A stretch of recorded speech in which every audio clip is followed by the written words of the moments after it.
दो इक्वेशन को सॉल्व करने के पहले मेथड में ग्राफ के जितने भी टाइप के क्वेश्चंस बनते थे हम लोगों ने उसे सॉल्व कर लिया। अब क्या है, अब हम लोग सीखेंगे दो लीनियर इक्वेशन को सब्स्टिट्यूशन मेथड। हमने कहा था इससे कुल 4 मेथड हैं जिसमें से एक कंप्लीट हुआ, ये आपका दूसरा मेथड है सब्स्टिट्यूशन मेथड। इसके प्रोसेस के विषय में सीखते हैं। सबसे पहले हम क्या करते हैं कि किसी एक इक्वेशन से, जो दो इक्वेशन देखिए यहां दिए गया है और हमसे कहा जा रहा है कि आप x और y की वैल्यू फाइंड आउट करो। क्या कहा जा रहा है, x और y की वैल्यू फाइंड आउट करो। तो अब हम इस इक्वेशन को सॉल्व करते वक्त सबसे पहले क्या करेंगे, हम इन दोनों इक्वेशन में से किसी एक को चूज करेंगे। हमने मान लिया कि इक्वेशन 1 को हमने चूज कर लिया।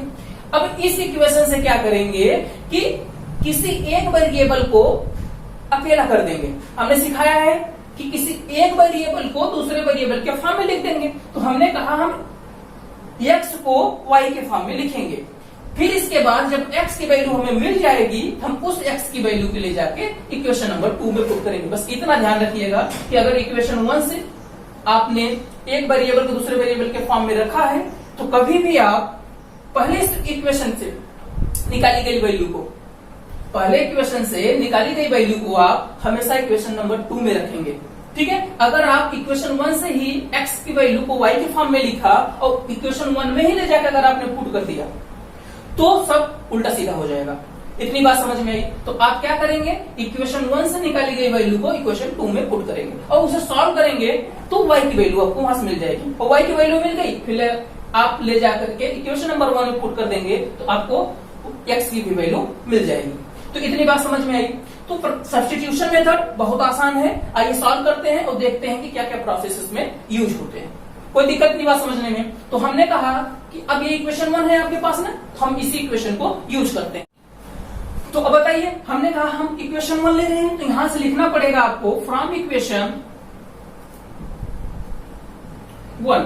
तो 1 इक्वेशन हमने क्या किया, इस जो x के अलावा y वाला पार्ट हमने इस साइड से ट्रांसफर कर दिया। तो ये क्या हो जाएगा, तो ये बचेगा आपका 3/2 x इक्वल टू -2, ये माइनस इधर जाके क्या हो जाएगा प्लस 5/3 y।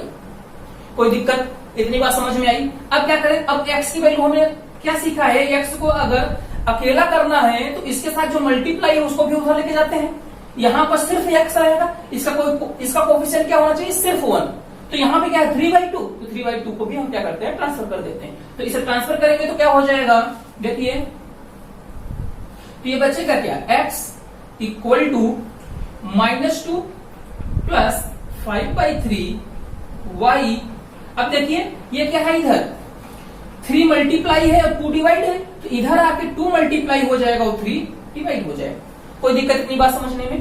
तो आइए अब इसे सॉल्व करने के क्या हो जाएगा, x इक्वल टू 2 में 2 से मल्टीप्लाई होगा क्या हो जाएगा 4/3 और यहाँ देखिए मल्टीप्लाई होगा, यहाँ प्लस है यहाँ भी प्लस है तो प्लस ही रहेगा।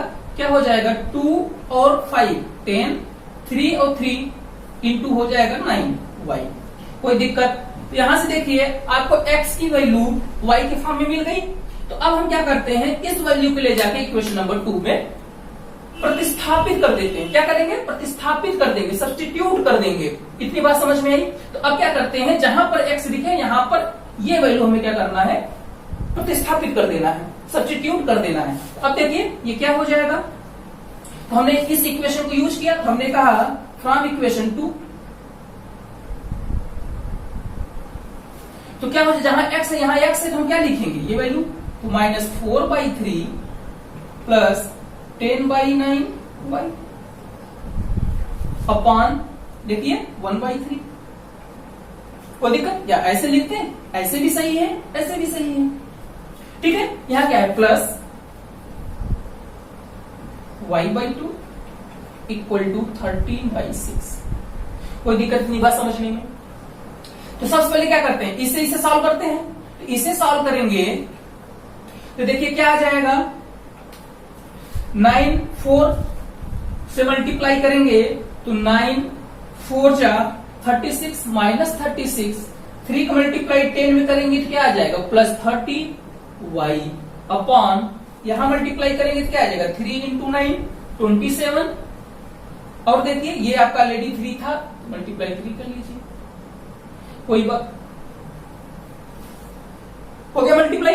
अब देखिए प्लस y/2 इक्वल टू क्या आ गया आपका 13/6। इतनी बात समझ में आई। अब आइए अब इसे सॉल्व करते हैं। अब इसका अब देखिए हमारे पास एक टर्म ये है, एक टर्म ये है। अब इसे सॉल्व कर ले, प्लस 60y प्लस अब इसका मल्टीप्लाई यहां करेंगे किसका 81y अपॉन अब इसका मल्टीप्लाई यहां करेंगे 81 मल्टीप्लाई 2 इक्वल टू क्या आ गया 13/6। कोई दिक्कत? अब देखिए हमारे पास ये दो टर्म बन गए और यहां देखिए y पहले से ऐड कर लें तो कितना आ जाएगा -72 प्लस 18 अपॉन इसे मल्टीप्लाई करेंगे 162 इक्वल टू 13/6। कोई दिक्कत? ये देखिए कैंसिल हो रहा है, कैंसिल कर दीजिए, कितना आ जाएगा 6 2 जा 12 और 6 7 जा 42। यहां से वैल्यू समझ में आई। अब क्या करें, यहाँ 1 बच गया, अब इसका क्रॉस 1 को मल्टीप्लाई यहां करेंगे तो क्या आएगा -72 प्लस 141y, ठीक है, इक्वल टू इससे मल्टीप्लाई कर देंगे तो 13 मल्टीप्लाई 27, ठीक है। तो अब देखिए y की वैल्यू क्या करते हैं, इसको इधर भेज देते, इधर मल्टीप्लाई इधर डिवाइड हो जाएगा, कितना आ जाएगा तो इसे ऐड कर लीजिए पहले 3 7 और 5 12 3 और एक कैरी 4 डिवाइड बाई 141, इसे कैंसिल करेंगे तो आ जाएगा 3। तो y की वैल्यू कितनी आ गई 3।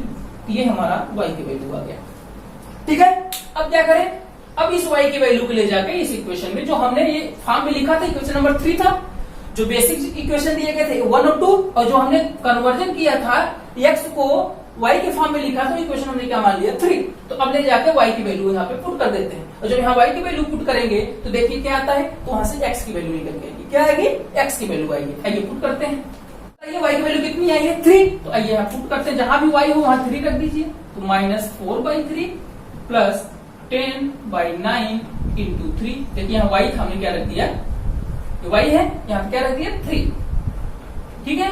अब देखिए x इक्वल टू क्या आ जाएगा, तो ये -4/3 और 3 ऊपर है, कैंसिल होके 3 हो जाएगा, तो प्लस 10/3। देखिए डिनोमिनेटर क्या है इसके सेम है, तो न्यूमरेटर सॉल्व हो जाएंगे, -4 प्लस 10 डिवाइड बाई 3। इतनी बात समझ में आई। तो यहां से देखिए प्लस 10 में से 4 माइनस होगा, क्या बचेगा प्लस 6 डिवाइड बाई 3, तो x की वैल्यू कितनी आ गई 2।